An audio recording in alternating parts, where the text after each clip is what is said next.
¿qué tal? ¿Cómo están? Bienvenidos de nuevo a Fuerteventura Digital. Hoy tenemos un nuevo programa que vamos a dedicar, digamos que a la política o a las temáticas nacionales, pero por supuesto es relacionado con Fuerteventura. No me voy a dilatar, como siempre, en las presentaciones porque tenemos en el estudio a Paloma Hernández, senadora por Fuerteventura en la actual legislatura y también en la anterior. ¿Qué tal, Paloma? Muy bien, muchas gracias, Hanay, por invitarme, por estrenarme en tu programa y encantada de estar aquí. Pues un placer recibirte, Paloma, porque es verdad que me gustaría hacer un poquito un repaso didáctico. Aquí intentamos hacer, pues eso, un poquito de didáctica, explicar la actividad de los invitados y en qué medida afecta también a la ciudadanía, ¿no? En este caso, estamos hablando del Senado, que es una de las dos cámaras españolas que existen, ¿no? Una especie de cámara de control y territorial y que pasan muchísimas cosas inadvertidas para la mayoría de la gente. Sí, es verdad que el foco mediático de las cámaras se lo lleva al Congreso, ¿no? Por todo porque allí comparece el presidente del gobierno todos los martes o todos los miércoles, mejor dicho, en sesión de control. Es donde está el foco mediático de los grandes temas y porque es donde primero se inician los trámites legislativos y es verdad que luego es cuando van al Senado como cámara pues de segunda lectura, cámara donde se mejoran todas esas leyes que comienzan su tramitación en el Congreso, cámara en donde se hacen nuevas aportaciones a esas leyes porque hay muchos grupos políticos que están en el Senado pero no están en el Congreso y por tanto ellos también pues hacen sus aportaciones una vez llegan al Senado. Y bueno, es una cámara, es verdad, que quizás pasa más desapercibida, aunque bueno, en la actualidad está teniendo bastante relevancia, dada pues la mayoría absoluta que está teniendo el Partido Popular y que está haciendo también un uso pues un tanto partidista con respecto a otras legislaturas pues que yo he podido vivir, la verdad. Vamos a hablar del partidismo o no partidismo, porque yo creo que es interesante. A ver, ahora mismo está gobernando el Partido Socialista, que es tu partido, y bueno, yo intenté en su momento, hice un poco una comparativa de la actividad, porque yo intuía que según quién gobierne, si es del color o no del color, pues la actividad es mayor o menor, porque al final los senadores hacen una labor de control y puede darse el caso que se inhiban si quien gobierna es su partido. Ya. Tengo que decir que en este caso no ocurre así. O sea, la actividad de Paloma Hernández en esta legislatura, 15ª legislatura, estamos a mitad, pero en la anterior, que sí fue completa, con ese pequeño impasse del COVID, exacto. y de las reelecciones, Paloma Hernández presentó más de 400 iniciativas en el Senado. En la actualidad lleva cerca de 40. Y bueno, es verdad que ha habido muchos senadores de Fuerteventura que han superado las 300, pero algunos no han llegado ni siquiera al centenar. Entonces, bueno, ahí lo hemos visto. Hombre, es verdad que la realidad política de cada momento te condiciona, en cierta manera, pues no es lo mismo que tengas una Cámara con una mayoría absoluta de un partido, donde haya otra donde tengas que negociar más distintas iniciativas. La coyuntura política del momento también pues te condiciona. Es verdad que en la anterior legislatura, pues a pesar del COVID, fue una legislatura muy intensa, de mucha actividad, registrábamos muchísimas preguntas. Este año también estamos teniendo un poco menos, también condicionado por la mayoría absoluta del Partido Popular, que está haciendo que la Cámara trate temas mucho más genéricos, más de tinte nacional y no tanto territorial, que es para lo que se trata el Senado.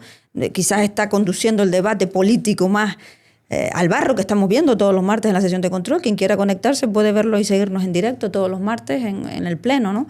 Entonces todo eso también condiciona pues un poco nuestra actividad, ¿no? Como senadores.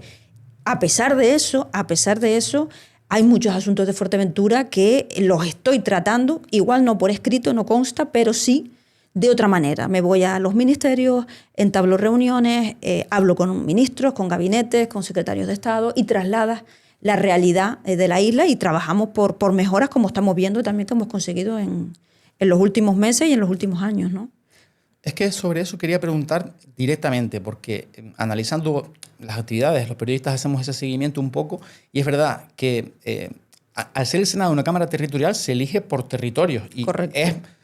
Se le acusa incluso al Senado de ser poco representativa en el sentido de que, por ejemplo, una isla como Fuerteventura, con 100.000, 100 y pico mil personas, tiene un senador, ¿no? Entonces, es una mayor representatividad que la que tiene en el Congreso.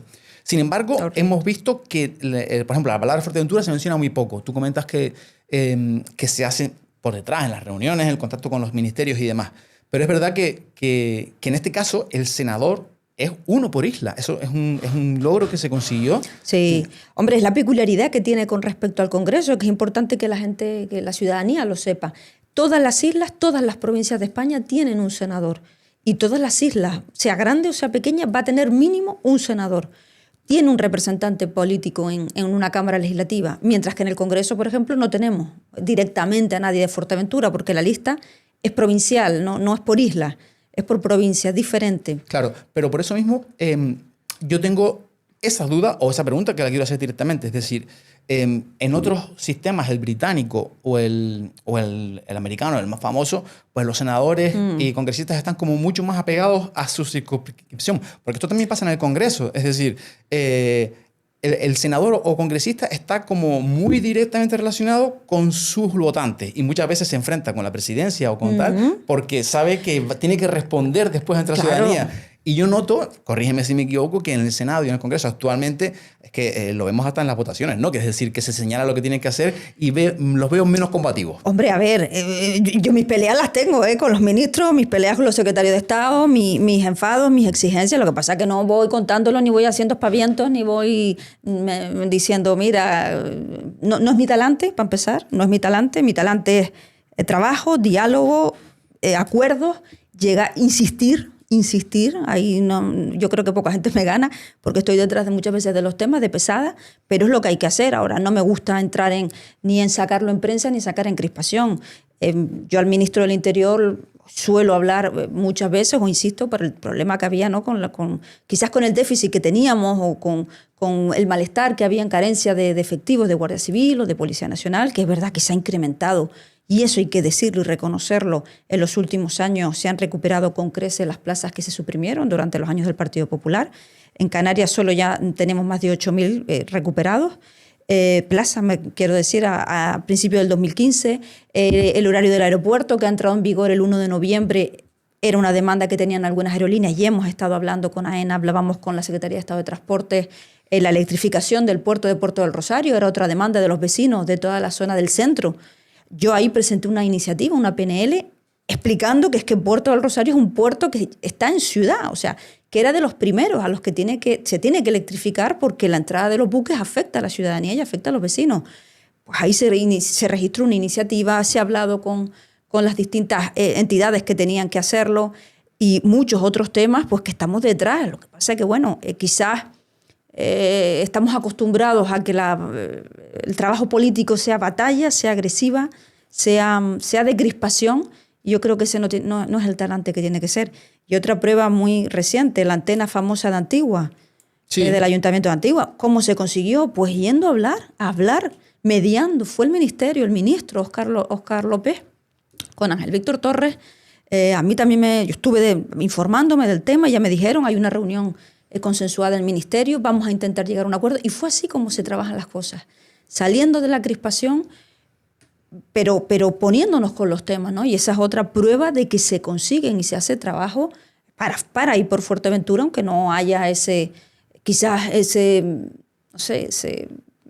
nombre constante de la isla, pero vamos, que estamos en ello, ¿no? Yo tengo mi propia opinión sobre el tema de la antena, que yo me alegro que la lucha vecinal y del ayuntamiento haya llegado hasta el ministerio, es decir, que el Estado haya tomado soluciones, pero es verdad que también quizás los mensajes no eran adecuados en el sentido de se puso mucho el foco en el tema de la salud, son temas que a lo mejor no están comprobados, pero bueno, al margen de eso, si se consiguió para el tema de una antena, ¿por qué no en otras temáticas que, por ejemplo, a lo mejor son, digamos, del día a día? Entiendo que son más complicadas, que tienen que ver con la seguridad nacional, por ejemplo, la temática de inmigración o el ejército. La batalla enorme, por ejemplo, compañero de partido tuyo, Paloma, Juan Jiménez, escenificó reuniones a nivel de Madrid para, por ejemplo, sacar aquí en Puerto del Rosario el cuartel. Sí, una reunión que la gestioné yo, o sea, yo estuve en esa reunión precisamente porque, bueno, es una demanda.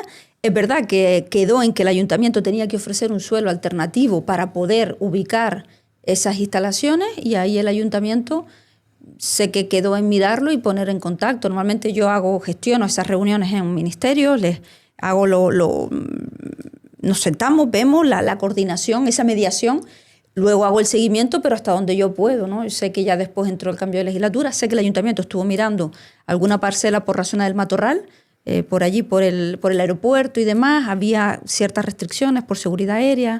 Yeah. Y ahí quedó. Bueno, son negociaciones largas y que hay que estar encima de ellas. Pero, ¿no? y por ejemplo, el ministro sí que se mostró favorable a... La ministra de Defensa en este caso, Sí. que es quien tiene que... Nos reunimos con la secretaria de Estado de Defensa y bueno, es verdad que aquí tienen muchísimos metros, tienen unas instalaciones muy grandes. Y que se han quedado dentro del puerto. Claro, y se han quedado dentro. Lo que trasladamos, que eso podría ser una zona interesante, bueno, muy valiosa, ¿no? De expansión, de ocio, de parques, Ellos se mostraron, no se mostraron que no mostraron en ningún momento negativa, pero dijeron que necesitaban, claro, ver qué alternativa le daba al ayuntamiento un suelo, claro, porque son muchísimos metros y ahí quedó, no sé, por lo que me consta no se ha vuelto a retomar esa Bien. iniciativa, pero... Fíjate que esta mañana mismo tuve un problema con el coche y lo dejé en mi mecánico que está en el charco y me tuve que cruzar Puerto Entero caminando y claro, tuve que sortear el cuartel que está ahí en medio, en mitad de la nada. Y bueno, ahí sí desde siempre, ¿no? Porque claro, cuando se puso estaban las afueras, pero claro, ya Claro, la ciudad... acá hay muchas instalaciones que se están quedando dentro de la ciudad. Claro. Y en cuanto a la inmigración, ahí, Haney, se han frenado la entrada. Es verdad que, vamos a ver, el fenómeno migratorio es humano, va a estar siempre, no depende de un país, no depende depende de la gestión, de cómo se haga, pero también depende de los países de orígenes, de todos los acuerdos, y yo creo que los acuerdos que ha hecho el presidente del gobierno de España, yendo a Mauritania, yendo a Senegal, yendo a Mali, estando en Marruecos, viendo las formas también de cooperar y de trabajar una migración regular, una migración ordenada, yo creo que está dando sus frutos. Son muchos los barcos y las mafias que se están parando en origen, y eso hay que decirlo. Y bueno, es una cuestión que va a estar siempre ahí. La cuestión es tratarlo con humanidad y darles una salida digna a estas personas, ¿no?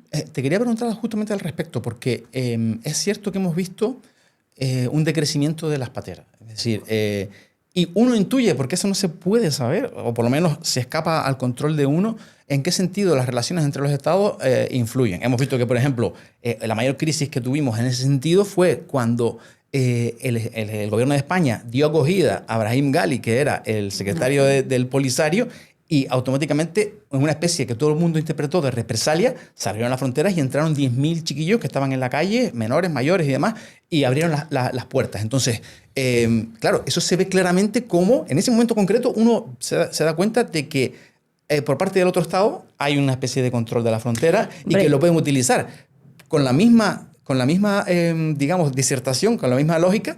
¿Qué ocurre que del año pasado al anterior hayan bajado los números de la ruta atlántica? ¿Tú crees que está relacionado con las buenas relaciones o no? Hombre, tiene mucho que ver la implicación de los países de origen, es fundamental. Hay que tener en cuenta también que el Ministerio del Interior tiene allí agentes, está mandando agentes de la Policía Nacional para muchas veces también formar a los agentes de los países de origen en cómo detectar esas mafias, en cómo trabajar con la inmigración irregular.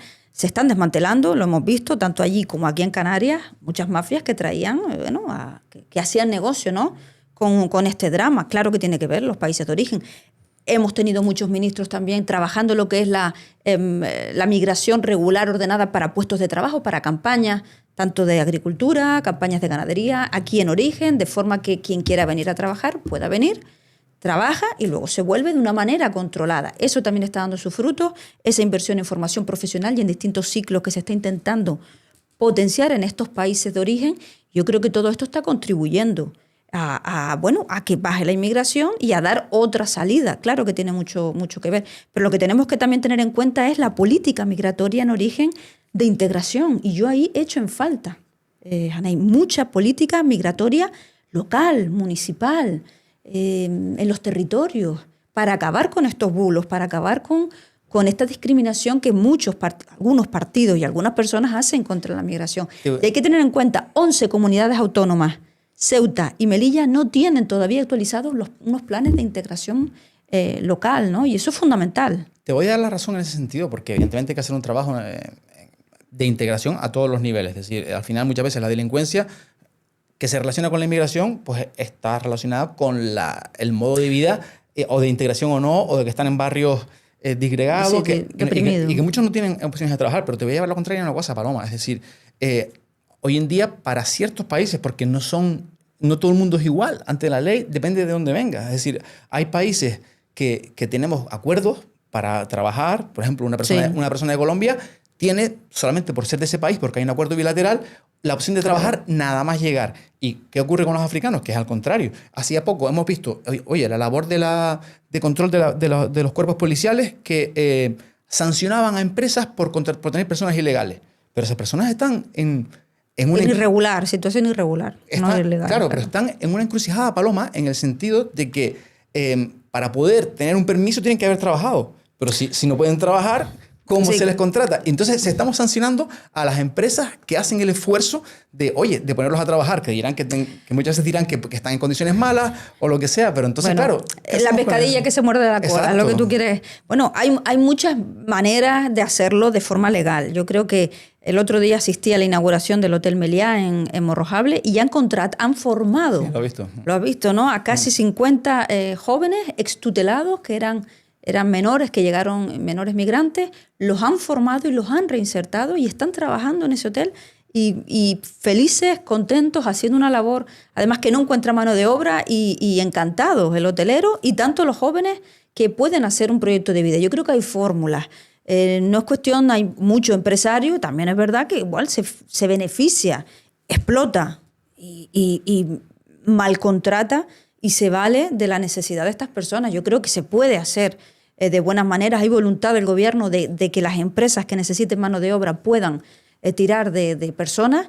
Es verdad que va lento, la administración a veces va lenta, se ha reforzado el servicio de extranjería en Canarias este verano para precisamente poder desatascar todos estos expedientes que tienen personas que tienen ofertas de empleo, empresarios que quieren contratar, pero bueno, va lento. Yo creo que y hay que dejar claro, estas personas no son ilegales, están en situación administrativa irregular, no son delincuentes, simplemente están en una situación irregular que tiene distintas maneras de poder regularizarse y poder tener una vida digna, ¿no?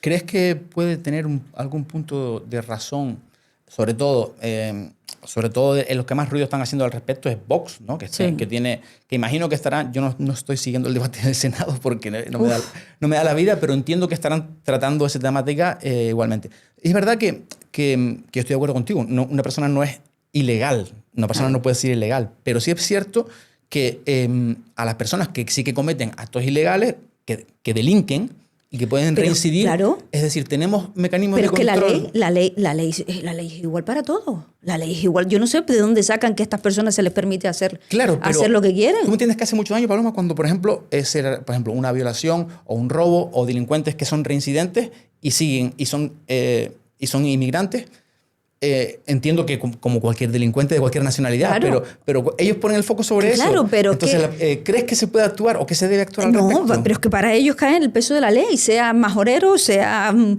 murciano, sea catalán o sea senegalés o mauritano. La ley es la misma. ¿Por qué ponemos el foco en que sea de fuera, o que sea negro, o que haya venido en una patera y no puede haber llegado en un avión y ser un negro rico? Es que la ley es la misma. La cuestión es por qué se pone el foco.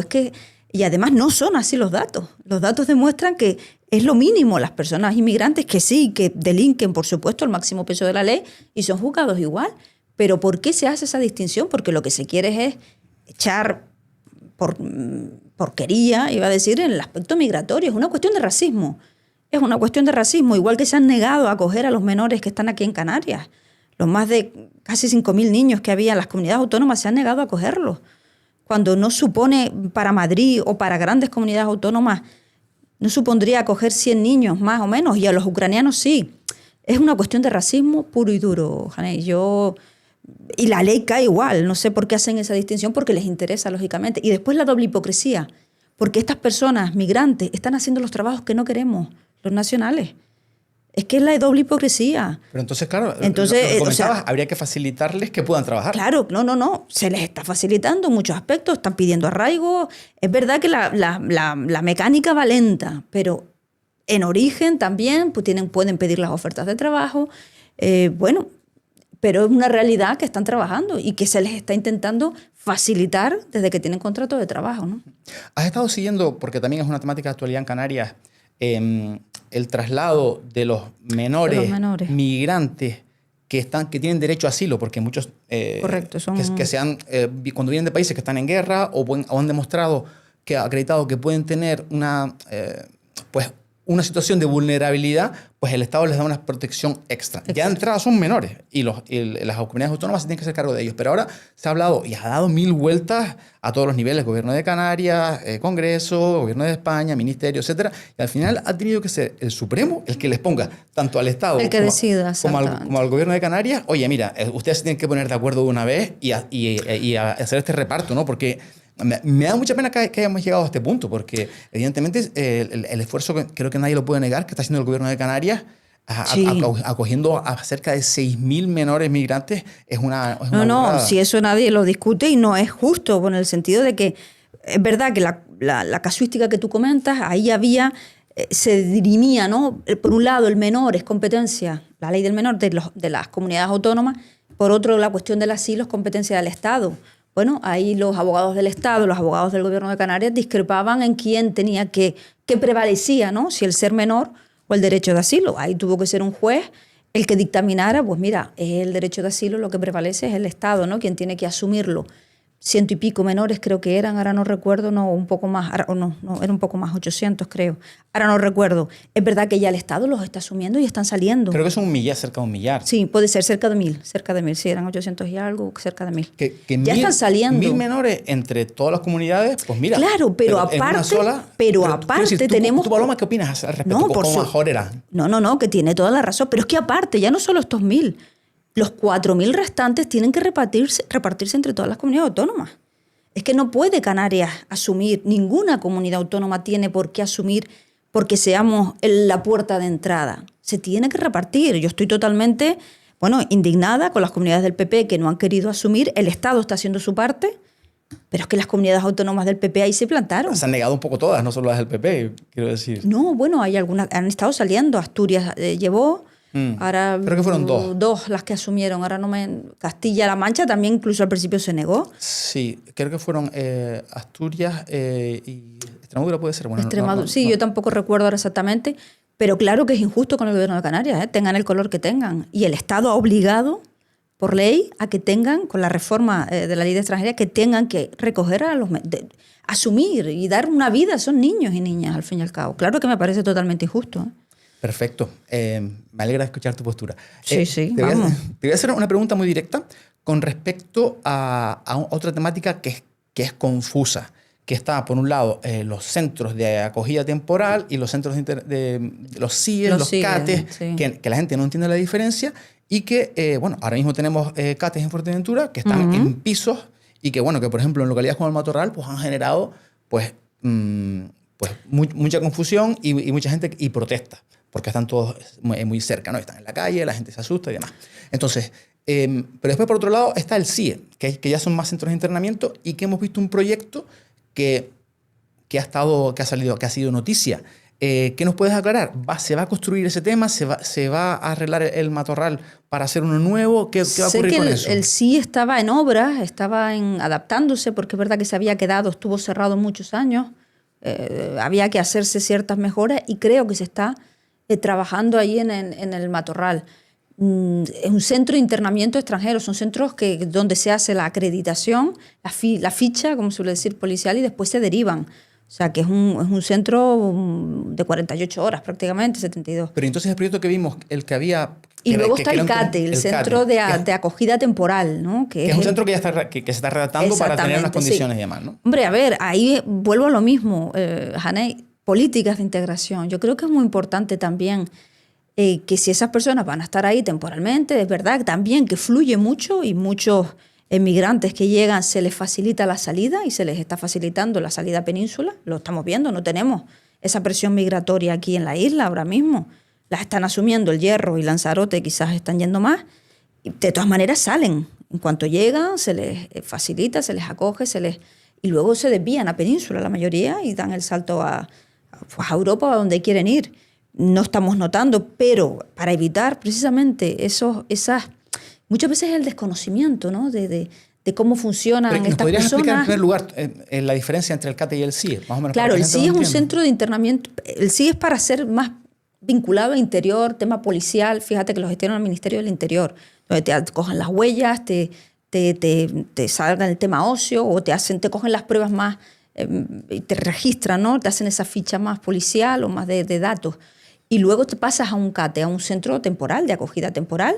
Ahí ya pues lo gestionan normalmente una ONG, que es la que se encarga de esa acogida, donde ellos duermen, donde están un tiempo, se les da también pues, clases a veces, ¿no?, de español, hasta que pueden ir saliendo. Algunos quieren regresar a lo mejor a su país o se miran, no conozco en detalle la normativa, pero otros pues piden ir a Península con familiares que tienen en distintos puntos y se les facilita pero es una acogida. Ellos pueden entrar, salir. No son prisiones, no son centros de detención, que también a veces las personas se piensan que es que tienen que estar ahí encerrados, ¿no? Es un régimen abierto, obviamente. Claro, un régimen abierto. Tienen unas normas y... Claro, tienen unas normas, lógicamente, pero ellos salen, entran, por eso se les ve por el pueblo, están... Pero claro, es fundamental ahí que haya una integración, que haya un seguimiento, un acompañamiento, se les asesora también a estas personas si necesitan pues asilo, si necesitan algún tipo de permiso, qué tienen que hacer. Pero claro, ellos muchas veces vienen con una idea totalmente diferente, ¿no? Ellos piensan que aquí, muchos vienen aquí sin saber que es una isla, sin saber que van a estar, que no pueden moverse, sin saber que estos tienen estas trabas, sin saber este rechazo muchas veces. Ven. Entonces, bueno, ellos están temporalmente, unos están más, otros están menos, hasta que van saliendo y van ubicándose, ¿no? Como senadora, ¿has ido a verlo? ¿Has estado en alguno de ellos? Yo estuve en uno de los centros de Matorral, sí, gestionado por CEPAIM, donde además les dan clases de idiomas, ellos tienen sus normas de entrada. Claro, también me decían que muchas veces ellos desconocen las normas culturales que se les enseña al llegar, ¿no?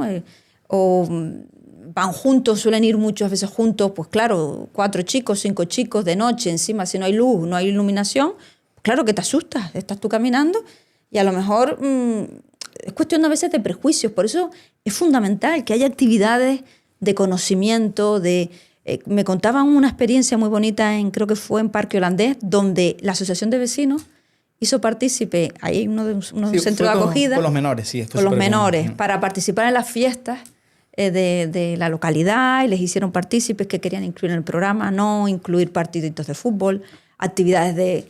Entonces, todo eso también yo creo que ayuda a romper pues prejuicios, miedos, malas praxis que a lo mejor pueden tener ellos, y yo creo que eso también es fundamental, ¿no? Yo te digo que yo mismo también me analizo a veces cuando te encuentras con esa estampa y, ostras, te llevas un sobresalto, pero después también lo pienso, digo, no me asusto menos que si me encuentro a 4 ingleses borrachos. Justo, en plan, te lo iba a decir. Yo a lo mejor voy por la noche, también me encuentro o a 4 ingleses o 4 canarios. Y también pues te impone porque dices tú, oye, pero igual que si fueran a lo mejor 4 senegaleses. Es que... hay que hacer una labor propia de analizar tus propios prejuicios y evidentemente pues te puede pasar de todo por parte de quien sea, ¿no? Hombre, yo creo que los datos de criminalidad, los datos en la isla, los datos de delincuencia, no podemos alarmar, porque es que además creamos alarma sin necesidad. Es que creas alarma, creas sensación de inseguridad, tanto para el residente, para el turista, que hay, evidentemente la población sube, que tenemos muchos turistas, que hay delitos, sí, van habiendo, pero no crear esta alarma como si viviéramos porque no hay, además los datos así lo recogen, y estamos teniendo además un aumento de efectivos que también contribuye, y bueno, yo creo que y usar a la inmigración como delincuencia es que, aparte de inmoral, inhumano, es un error totalmente. Vamos a cambiar, si te parece, de tercio, porque creo que estás en la comisión, una de las comisiones de turismo, ¿no? Y ahí, por ejemplo, se habla del tema del aeropuerto. Me interesa especialmente, hace poco, que lo tengo por aquí, sacaron desde el Partido Socialista una noticia que hablaba de las viviendas turísticas ilegales. Se hizo una especie de estudio y en Fuerteventura había cerca de 1.934 fue lo que pusieron ustedes en la nota de prensa. Y el gobierno ha hecho un registro para que las viviendas se den de alta con el registro de la propiedad y demás. Y bueno, los propietarios que están asociados pues la han batallado, han presentado batalla legal y un poco por ponernos en contexto, ¿no?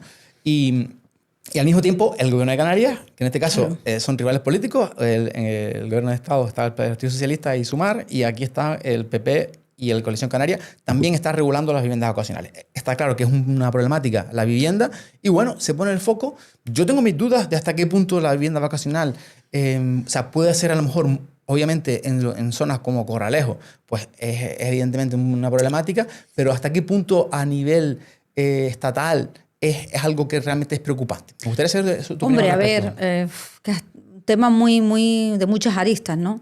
Es verdad que en la Comisión de Turismo lo hemos llevado. Yo precisamente preparé, porque yo soy la portavoz de turismo del Grupo Socialista en el Senado, y preparamos una iniciativa donde instábamos a esa ventanilla única, a ese registro a nivel Estado. Estoy hablando a nivel del Estado, un registro donde todas las comunidades autónomas tienen que tener un registro de las viviendas vacacionales, donde ponen su número de licencia, registro de la propiedad, junto con el Colegio de Registradores de la Propiedad, o sea, a nivel estatal, bueno, pues para que haya un control de qué viviendas turísticas están legales y no, porque es verdad que también hay muchas ilegales y hay que, para empezar, hay que depurar, ¿no? Porque, y ahora nos quedamos con las legales. Entonces, este registro se aprobó, entró en vigor, creo que fue en junio del 2025, que fueron esos datos. ¿Dirías que fue una propia iniciativa del Senado o del Congreso? ¿O, no, o ya el gobierno estaba en esa línea? Fue el gobierno iba también por ahí. Nosotros instamos a que fuera ya cuanto antes porque podíamos hacerlo hasta el 2026, pero el gobierno de España,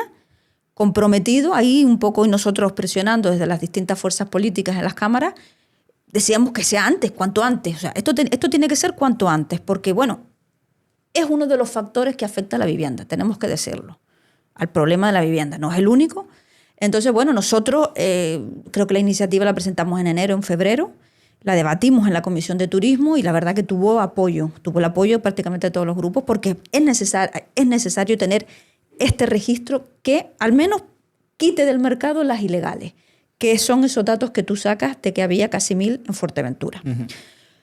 Que tienen que regularizar, unas se habrán regularizado, otras no, pero bueno, mientras tanto, los portales de vivienda, pues dígase Booking, Airbnb y todas estas plataformas, tienen que sacarlas del mercado porque están de manera irregular. Se acusan un poco por también continuar este debate y aclarar lo que está en el debate. Los propietarios lo que dicen es que el hecho de que se declare una vivienda ilegal no significa que lo sea, sino que puede ser que simplemente no ha culminado el procedimiento de registro, que lo tienen que hacer, como bien decías, los registradores. Y al mismo tiempo, que un propietario, que esto es un tema que está en el debate, Paloma, es decir, ahora mismo con el tema, está también en el debate el tema de la ocupación, que lo que defienden los propietarios es que no tienen seguridad jurídica y que prefieren no alquilar. En muchos casos, eso no son palabras mías. Sí, te lo dicen. A mí me lo han dicho también. Prefieren no alquilar que ponerla a que tener un inquilino de larga duración que no le pague. Entonces, ¿existe tal seguridad jurídica? ¿Qué opinas? Sí existe, pero claro, para eso también se tienen que declarar zonas tensionadas. Vamos a ver, la cuestión de la vivienda vacacional, sí, en parte, no es culpable del problema de la vivienda en España. Yo creo que no es una opinión mía. Bueno, y además mía y del partido, yo estamos en la línea, pero es una pieza más que contribuye al problema de la vivienda. Si tú construyes viviendas y las pones todas al mercado vacacional, de nada te sirve entonces construir si van a ir todas. Yo creo que hay que limitar cada municipio tiene que limitar la vivienda vacacional o poner ciertos mecanismos de impuestos y demás impositivos según su capacidad y sus necesidades. No es lo mismo un municipio de una isla occidental, ¿no? Es decir, La Gomera, El Hierro, que tiene poquito alojamiento, a una isla como Corralejo, La Oliva o Morro, Hable. Yo creo que las casuísticas tienen que ver con la realidad municipal de cada isla. Y se tienen que limitar, tiene que haber un límite. Tú no puedes construir vivienda y que vaya toda la vacacional. Es que entonces tiene que prevalecer el derecho social a la vivienda, el derecho constitucional. Yo creo que para empezar, entonces se tiene que controlar. ¿Cómo? Bueno, pues... Vale, pero por ir un poquito a la raíz. Y luego la ley de vivienda. Eso es lo que te iba a decir. La ley de vivienda, que no sé por qué no se está aplicando a distintos municipios, te da una serie de mecanismos para que tú declares que una zona es tensionada y entonces el propietario tiene desgravaciones fiscales para ponerla en alquiler de larga duración, el propietario tiene seguro y cobertura del Estado en caso de que alguien no le pague, tiene ayuda por parte del Gobierno de España, del Estado, para que el ayuntamiento construya nueva vivienda. O sea, tiene una serie de mecanismos. Hay un control de precios, se establecería un control de precios. La cuestión es por qué los ayuntamientos no están declarando zonas tensionadas. ¿Por qué no se acogen a la ley de vivienda? Uh-huh. Sí. Esa es la gran pregunta. Yo no entiendo por qué hay municipios que tenemos en Canarias que no tiene vivienda porque, claro, y todas turísticas, porque no declara zona tensionada, y eso te da toda una serie de facilidades y de mecanismos para tú poder... Pero un poco yendo a la raíz de la protesta, que obviamente está más en el discurso que yo entiendo que la realidad. Yo tampoco la conozco, no he entrado al detalle, pero ustedes sí trabajan en el Senado con las leyes, ¿no? Es decir, ¿ha habido algún cambio que haya dado lugar a que los propietarios tengan menor seguridad jurídica? Pregunto. Bueno, menor seguridad... No, al revés, se les está dando más. El ejemplo es Barcelona, que aplicó la ley de vivienda declarando zona tensionada y han aflorado, han salido al mercado de la vivienda de larga duración, creo que eran 11.000 viviendas, ¿no? Se está notando, están bajando los precios también del alquiler. Te da una serie de mecanismos y le da seguridad al propietario. Yo entiendo, a mí me han venido personalmente, Paloma, es que yo no lo quiero poner porque tengo miedo, ¿no? Pero es que el Estado también te ofrece mecanismos, hay seguros de compensación en caso de que no te paguen. Yo tengo mi propia opinión, que la voy a decir, aunque a nadie le importe, pero creo que lo que ha ocurrido es, primero, una mayor necesidad y una mayor dificultad a la hora de acceder a la vivienda que hace que mucha gente pues no le quede otra que es bordear la ley, por así decirlo. Pero también la percepción de que no pasa nada. Es decir, cuando muchas veces el hecho de que una familia que deja de pagar alquiler o lo que sea, pues no tiene consecuencias hasta que no lo también han jugado. Entonces la gente se ha dado cuenta que eso es posible y mucha gente a lo mejor se puede aprovechar, cosa que antes no ocurría. Quizás. Hombre, yo creo que no son tantos los casos, eran casos de familias vulnerables, con niños, las que te dejan de pagar el alquiler. Yo no conozco, habrá, yo no te digo que no. Te hablo de percepción mía. Pero yo creo que es un tema que es verdad, a mí... Hay familias que se ven con necesidades, que no tienen trabajo, que tienen niños, la cuestión de vulnerabilidad, pero ahí también hay recursos para cubrirle al propietario. Otra cosa es el que por cara dura no te paga. Ahí está el juzgado y sentencia y lo que tarde, ¿no? Es verdad. Pero yo creo que la cuestión de que te dejen de pagar puede ser por temas de niños, de vulnerabilidad, muchas veces de protección al menor. Pero yo no creo que sea algo que esté... Pero te digo, la ley de vivienda te ofrece mecanismos de seguridad al propietario. Y es lo que no sé por qué no se está aplicándolo aquí. No, yo desde luego no sé si el fenómeno es real o es una percepción o a la gente... O sea, uno habla un poco... Y luego la falta de construcción de vivienda. Es verdad, hemos estado muchos años sin construir vivienda. Bueno, lo hemos visto aquí en Puerto Rosario, en la isla. Con los precios y todo de la construcción está complicado.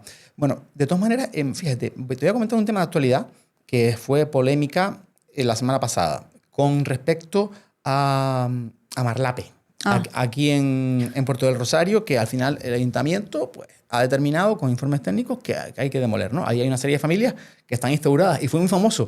Rosy Polín, que hizo una entrevista allí, había un señor, el pobre, que le contestó honestamente, dijo, no, que claro, que el alquiler está muy caro, mi mujer trabaja, yo también. O sea, dos personas que dos trabajaban y estaban ocupando una casa. No sé hasta qué punto estarían necesitados o no, pero bueno, es un caso particular que tampoco quiero entrar. Pero fue muy curioso ese tema, ¿no? La gente obviamente saltó a lo típico de los comentarios y demás. Pero bueno, no te quiero preguntar por eso, sino sobre otra cuestión. Resulta que Marlape pertenece a la Sareb, ¿vale? La Sareb fue el banco malo que se creó a raíz del rescate de las cajas que tenían muchísimas propiedades. Eso fue... pues un cataclismo nacional después de la crisis y de hecho el Partido Socialista en su momento se opuso porque eso fueron medidas del gobierno de Rajoy famoso, ¿no? Que es verdad que se tuvo que enfrentar a pues una crisis enorme y esas fueron las medidas. Se hizo un rescate de aquellas cajas que fueron 60.000 millones. Fue una burrada. Te estoy hablando a lo mejor 7 veces el presupuesto del gobierno de Canarias en un año entero, pues 7 veces se gastó en rescatar esas cajas.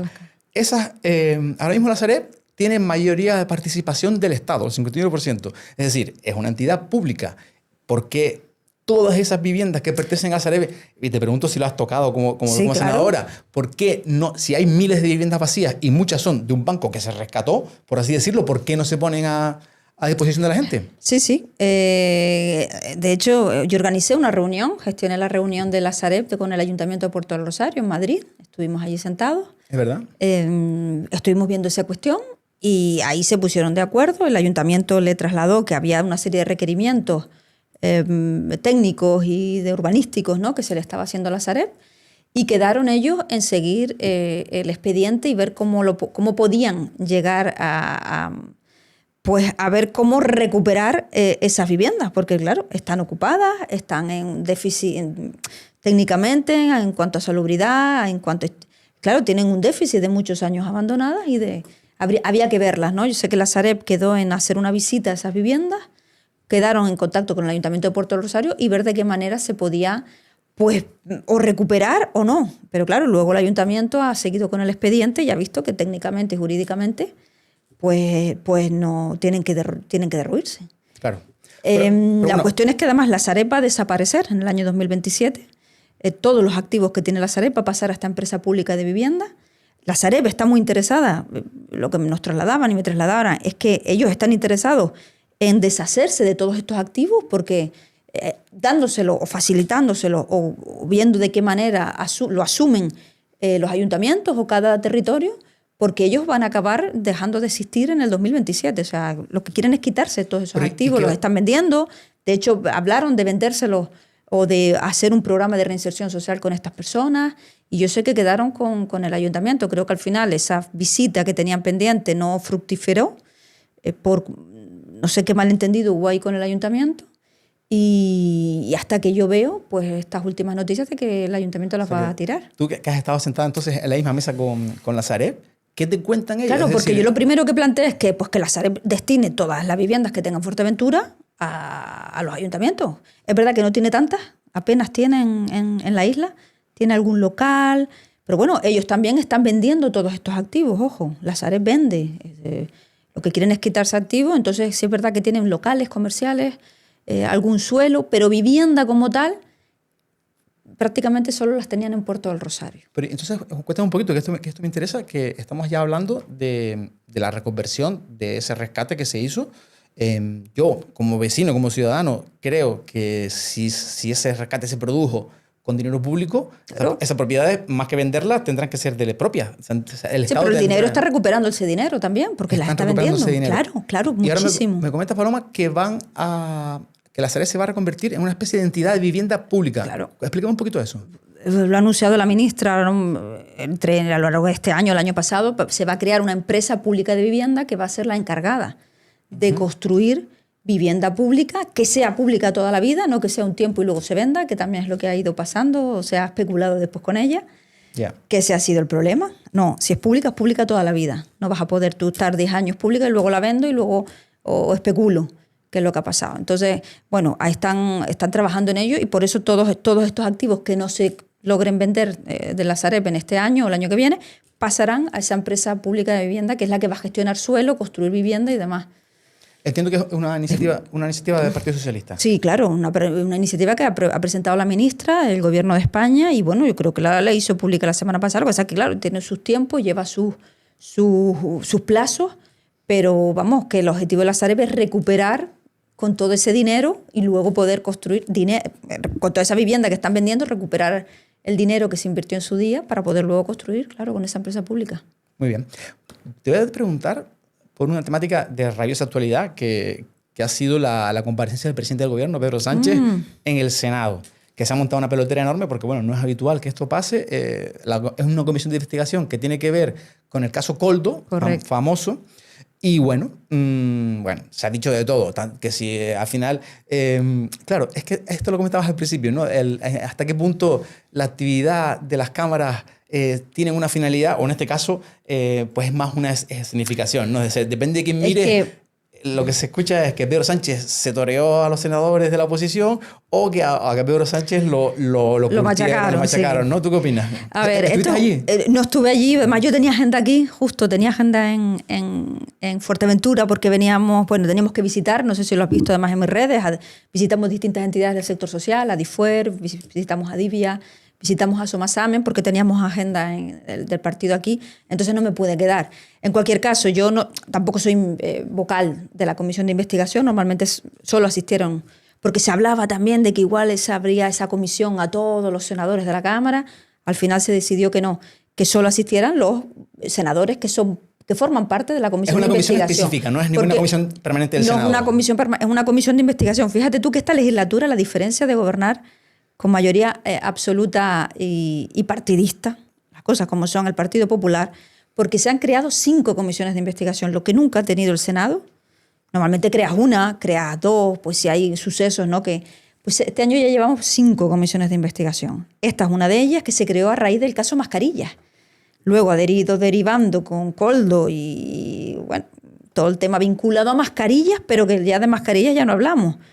Y ahora ha acabado yendo pues, el presidente del gobierno, Pedro Sánchez, porque el Partido Popular tiene mayoría absoluta, tiene mayoría en esa mesa que decide quién va y quién no va a las comisiones. Yeah. Entonces decidieron que fuera. Yo creo que el presidente explicó todo perfectamente, se reiteró en su discurso que él no conocía nada, él no tiene nada que ver. Y bueno, yo creo que las imágenes y la opinión pública avalan que el presidente salió bien, no te voy a decir parado, airoso, pero bueno, hizo su defensa, que es lo que se trata, aquello es como un interrogatorio.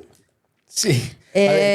Yo para mí creo que, o sea, por la parte que yo he visto, creo que salió mejor parado de lo que esperaban los que montaron esta comisión. Pero también te digo, fíjate, se ha hablado muchísimo de su mujer, de su hermano, que son temáticas que no tienen nada que ver. A eso va, es lo que decíamos, se está llevando el Senado cuando es una Cámara territorial, que se podían debatir tantas cuestiones de los territorios, de las provincias, de las comunidades autónomas, pero es que al Partido Popular no le interesa, porque como gobiernan en casi todas las comunidades autónomas, no le interesa que hablemos a lo mejor de asuntos. Pero bueno, hay muchos temas, pero no, se está desviando todo a cuestiones además que ya están judicializadas, porque si está judicializada... Bueno, pero sinceramente, a mí no me parece mal que las cámaras hagan labor de control.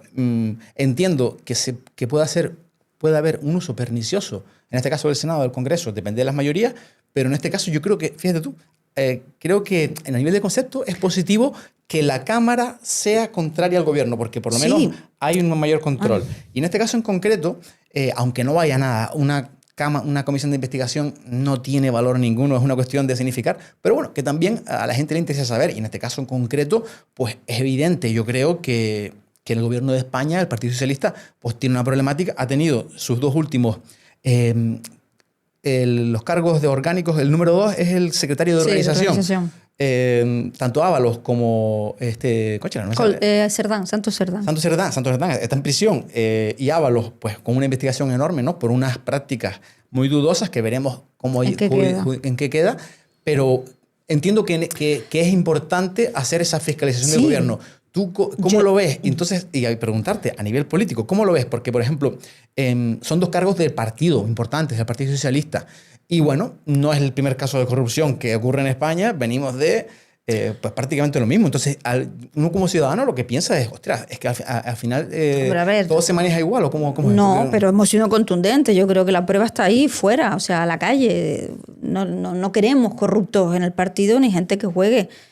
Yo creo que hemos sido contundentes, no toleramos la corrupción. ¿Marcas una diferencia al respecto con los casos de corrupción del PP, por ejemplo? Hombre, por supuesto. El PP no recuerdo si dimitió alguno y todavía estamos viendo el caso de la Gürtel y sentencias que van a ir saliendo. Nosotros hemos sido contundentes, no hemos dejado a nadie dentro todavía, a ver si fuera. O sea, yo creo que ahí el Partido Socialista y ahí encargó una auditoría interna también. Fuera, ha presentado toda la documentación requerida ante los tribunales, ante los jueces. O sea, yo creo que no tenemos nada que ocultar. Claro que, como dice Bicho, que ovejas negras hay en todos lados. Eso es innato a la condición humana. Y te pueden salir corruptos y te pueden salir personas que delinquen y que no lo esperes. Claro. Por eso es mayor la decepción. Pero yo creo que el partido, no, es evidente, ha actuado con contundencia. Y luego, en cuanto a las comisiones de investigación, fíjate que la duración que tiene una comisión de investigación son 6 meses. Por el reglamento del Senado, normalmente 6 meses y tú la puedes prorrogar otros 6. Normalmente se prorroga porque igual no te da tiempo. Nosotros llevamos con estas 2 años, desde que empezamos prácticamente, y ahí siguen y siguen y siguen. Y cuando dices tú, bueno, es que ahora, y juegan, ¿no? Bueno, ahora nos interesa que venga este y ahora el otro, según la coyuntura mediática, política. O sea, no es una comisión de investigación que tenga claro, vamos a trabajar esto y vamos a ir por aquí o no. No vamos a ver. Se nota que está, pues partidistamente, van manejando los tiempos y según les interese, que eso también quizás es lo que chirría, ejemplo, ¿no? Esa mayoría, por poner un ejemplo, ¿crees que para entender también el funcionamiento de la Cámara, sería imposible en estas circunstancias de mayoría absoluta del Partido Popular que se produjera, por ejemplo, una comisión de investigación para ver, por ejemplo, el caso de la Dana, que también está de actualidad? Es decir, bueno, ya tenemos una comisión de la Dana, está en marcha, a raíz de la Dana se puso en marcha. Está yendo también, es otra más. ¿Es posible que se haga, aun con la mayoría de la sí, oposición? En este caso, sí. Otra cosa es que te dejen llevar a quien tú quieres llevar a comparecer. Ah, vale, de acuerdo. Esas son dos cosas distintas. Yo te permito, ¿vale? Vamos a crear la comisión, pero ahora Masón que no venga. La vicepresidenta de la Generalitat que no venga. Vamos a traer a todos los técnicos del Estado, vamos a traer a la ministra Rivera, vamos a traer a... Claro, entonces es que se juega con esas cuestiones. La verdad que es tremendo. Es complicado porque si dices tú, vale, vamos a crear una comisión y tú propones a quien tú quieras, nosotros a quien consideremos y venga, libertad y vamos a llegar a un consenso, pero cuando te bloquean y después, hablando de la comisión de investigación, no es normal que Ángel Víctor Torres, nuestro ministro canario de Política Territorial, haya ido ya más de 4 veces a la comisión de investigación. Es que es una persecución. Tú vas una vez, 4 veces, porque según le interesa al Partido Popular, pues venga, a ver si lo pillamos y a machacar. Es que eso es lo que no se puede permitir. Ya, yo desde luego no estoy de acuerdo con la utilización de las instituciones para temas partidistas. Sí que me gustan a veces las comisiones que se hagan. Oye, que muchas veces salen cosas en las comisiones que no vemos normalmente. Pero bueno, sí es verdad que la actividad de sus señorías está para otra cosa, ¿no? Para el tema de las leyes. ¿Qué me puedes contar también, sobre todo hablando de las leyes? Ahora mismo Junts ha anunciado que ya nunca estuvo en el gobierno, pero que estaba como parte de esa mayoría parlamentaria y que permitía por lo menos, fíjate tú, el aprobar los decretos que vienen del gobierno para sacarlos adelante, a pesar de que después en el Senado se te retrasan. Pero bueno, ha anunciado esa ruptura. ¿Cómo lo están viendo en Madrid ese tema? Porque claro, ya llega un punto que el gobierno queda con una capacidad operativa muy limitada. Bueno, necesitamos, ¿no?, la mayoría parlamentaria para sacar las leyes o todos los reales decretos que se van aprobando en Consejo de Gobierno. Es verdad, lo que ha dicho el gobierno es que van a ir trabajando ley por ley y, paso a paso. Es verdad que Junts siempre ha estado con esos tiras y aflojas y en ningún momento se ha mostrado socio en el primer momento. Esa ruptura creo que nunca existió en la Unión. Cada tema se sacaba uno a uno, ¿no? Cada tema se ha ido sacando uno a uno. Ahora toca la ley ELA, que la apoyaron. Pues iremos viendo, ¿no? Y se irá negociando, igual que los presupuestos que están ahí ya prácticamente preparados para ver si se pueden tramitar, si se puede iniciar el trámite al menos. Pero bueno, lo que ha trasladado el gobierno es que se va a ir trabajando con Junts y con todos los partidos políticos, pues paso a paso y ley a ley, ¿no? ¿Crees que este movimiento de Junts podría dar lugar a una moción de censura? Que es un poco lo que está... Si de repente pierde la mayoría parlamentaria. Esa es la gran incógnita, si son capaces de pactar con Vox y con el Partido Popular para facilitar un gobierno de derecha. Cuesta creer que un partido de corte ultra nacionalista que vaya con un partido como Vox que destroza, ¿no? Y está en contra... que también es nacionalista, pero nacional, ¿no? Exactamente, nacional, más que nacionalista, que está en contra totalmente de los... choca, pero... Hombre, no sé, nos cuesta creer. Cuesta creerlo. Cuesta creerlo que vaya a facilitar, pero... Vamos a ir terminando, Paloma, que ya te he preguntado cosas de actualidad que a lo mejor se te escapan, que son ya no, es que yo creo que no lo saben ni en el gobierno, ¿no? Porque no sabes por dónde te va a salir. Yo te pregunto qué es lo que crees y a ver qué me dices, pero bueno, es verdad yo creo que no. Son amagos, yo creo que no vayan a pactar con Vox. ¿Qué me cuentas a nivel ya más personal? En el sentido de que, vemos cómo se significa la batalla de una manera, yo creo que superando muchas veces los límites. Creo que a nivel nacional ya la batalla por la atención del público ha llegado a límites que no tenían que haber llegado. Creo que, por ejemplo, en Canarias, aunque ahí se dan cera, está dentro de una lealtad institucional o un respeto institucional que a nivel del Estado ya se ha superado todos los límites. Sin embargo, después también es verdad que al final tú tienes compañeros, es decir, estás todos los días en tus comisiones y estás sentados con todos los partidos políticos. Tú imagino que estarás con la gente de UPN, con la gente de Ceuta, sí, con el de Esquerra, con el de Canarias, Bildu, Esquerra, Bildu, Coalición. están ahí. ¿Qué tal es ese cara a cara? Es verdad que esta legislatura es más crispado porque estás viendo faltas de respeto en los plenos, estás viendo una falta de respeto institucional, unos insultos, que a la mínima se hace un teatro político y un esperpento que no es debate político constructivo. Y es verdad que eso afecta luego en el trato, en las relaciones. Pues ahí con Vox prácticamente es que tú no puedes... ¿Te enfrentas con ellos? Hombre, te enfrentas y tampoco te sale ponerte a hablar de qué tal te va, cómo va la cosa, cómo ves esto, cuando son partidos que están en contra de la violencia contra las mujeres, que te votan en contra de políticas de integración, de migraciones, que te votan en contra del matrimonio igualitario, que lo que quieren es derogar todos los avances sociales, del aborto. O sea, es que es complicado, porque además los discursos son muy crispados, son muy polarizados. Y están llevando a la polarización de la sociedad. Entonces, es verdad que no es igual que la anterior legislatura, donde además también tenías que negociar, hablabas mucho, eran relaciones más dentro del discurso político, dentro de las rifas, la riña política, pero sí tenías otro talante. Y además porque no negocias nada. El Partido Popular, como tiene mayoría absoluta, se niega... Es lo que ellos plantean y nada más. Pero ¿me podrías dar alguna sorpresa? ¿Tienes algún coleguilla de la gente con la que tratas el día a día Hombre, en las comisiones? Es decir, pues mira, me llevo bien con este senador del PPO, o yo qué sé. Hombre, a ver, con los de Esquerra te llevas bien, hay buen trato, con los de Más Madrid, con el Canario, con ASG, con Chinea, Fabián Chinea también, pues hablamos. Pero con los del Partido Popular se han también... He mantenido más Bueno, hay algunos del Partido Popular que me llevo bien, y hablamos y coincides en comisiones y tal, y tienes un buen trato, es verdad, fuera. Pero hay otros que te limita más, ¿no? Claro. Bueno, pues entonces también era la pregunta más personal, porque claro, un poco también por entender la vida de una senadora por Fuerteventura. Pero es verdad que en las comisiones tenemos buen trato. Normalmente hay con la mesa, con el presidente, que las mesas son todas del Partido Popular, que son todos los que marcan el...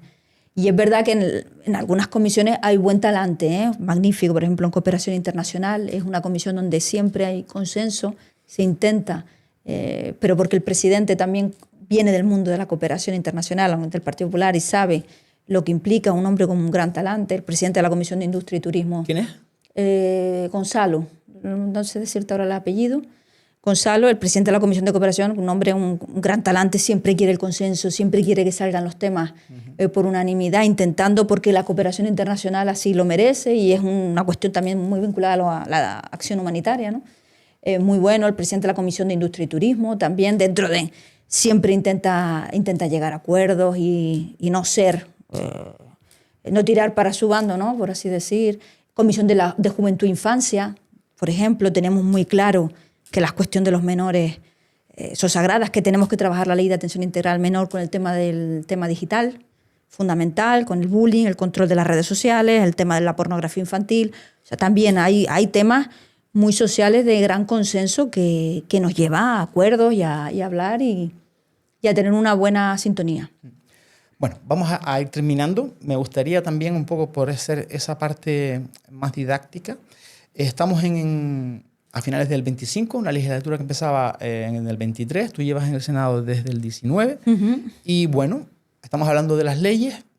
La pregunta sería, bueno, ¿en qué te ves capaz de participar cuando acabe esta legislatura de temáticas que hayan salido adelante? Simplemente por nombrarlas, decimos, mira, desde Fuerteventura hemos conseguido o queremos llegar a este punto.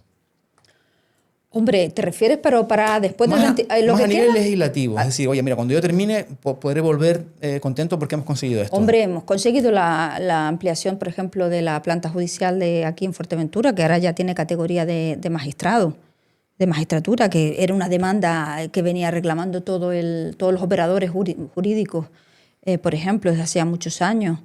Pues se ha conseguido también, mira, la ampliación horaria del aeropuerto, que va a permitir una mayor conectividad, enlaces, viviendo en una isla que entra en vigor. Está mejorando en el refuerzo de fuerzas y cuerpos de seguridad del Estado. También se ha trabajado con costas y estamos trabajando ahí con costas para para paseos marítimos que tienen los ayuntamientos, pero que estamos ahí detrás para que el ministerio esté pendiente, responda lo que tiene que responder y las alegaciones que no se queden empapelados, que no se queden, porque bueno, los ministerios también tienen muchos temas. No sé, ahora, así me pillas a bote pronto, pero bueno, sí que hay temas que se están trabajando y ya haremos balance, tocará hacer balance como hice también la pasada legislatura, ¿no? Muy bien, pues Paloma Hernández, senadora por Fuerteventura, una de tantas, ¿no? Es decir, esa figura que han venido ocupando pues muchísima gente, desde Gerardo Mesa, Sí. Ana Padilla, Almudena Montserrat, Claudio Gutiérrez, estos últimos por parte del PP. Y bueno, en este caso, Claudina Morales, nacionalista. Correcto, también. La primera vez que, bueno, el Partido Socialista tiene un electo, ¿no? Un senador electo, ¿no? Es la primera vez. Sí, si te fijas todos los que has nombrado. Sí, pues fíjate. ¿Verdad? Pues, yo creo que es importante Sí. y sobre todo que el Senado, que el senador haga esa labor de intermediación. Perdón, que me estaba despidiendo. Que haga esa labor de intermediación independientemente del partido. Las necesidades de la isla no cambian. No, está claro. En función de quién esté en el cabildo, ni en el ayuntamiento, ni en el gobierno de Canarias, son las mismas. Y bueno, y todo lo que estamos hablando Y luego, sí, a ver, es que son... Ahora me pillas así, el edificio de la Seguridad Social, que se ha quedado desierto 3 veces la licitación, pues estamos detrás para volver a sacarlo, pues se ha quedado desierto porque ninguna empresa se ha presentado para construirlo. O bueno, o la Central del Charco, que ya tocará debatir, que estamos ahí esperando el concurso que convocó el Ministerio para ver cómo queda, si sale ese nuevo suelo en Zurita o no, o ver... O sea, son muchos asuntos que esperemos que en estos años que quedan podamos materializar. Es que son muchísimas temáticas que se nos quedan por el camino. Es que tampoco te quiero tener aquí porque tienes que viajar. Sí, pero toca. Comentado, que cosas, aeropuertos, claro, el tema de la central, el tema de la energía, ¿no? Que es fundamental, que también hay el Estado, aunque el gobierno de Canarias tiene la capacidad, pero bueno, también el Estado afecta y estamos siempre haciendo ese seguimiento, ¿no? Sí, incluso te diría que muchas veces el hecho de que muchas de las temáticas que afectan a la isla sean de índole nacional, bien la temática de costas, aunque ya está transferida en parte, Sí. El ejército, son problemáticas que siempre, bueno, pues rivales políticos, sobre todo los nacionalistas, pues utilizan, ¿no? La lejanía de Madrid y demás, un poco para generar esa relación y que, bueno, una figura como el senador o senadora, pues tiene esa capacidad tenemos que llorar menos, ser menos victimistas, llorar menos y ser proactivos. Y si hay que ir a Madrid, vamos a Madrid. Y hay que sentarse y si hay que pedir, yo creo que es la actitud, pero de buen talante, no guerras partidistas, sino buscando solucionar los problemas que tiene la isla y que quiere la ciudadanía. No hay más.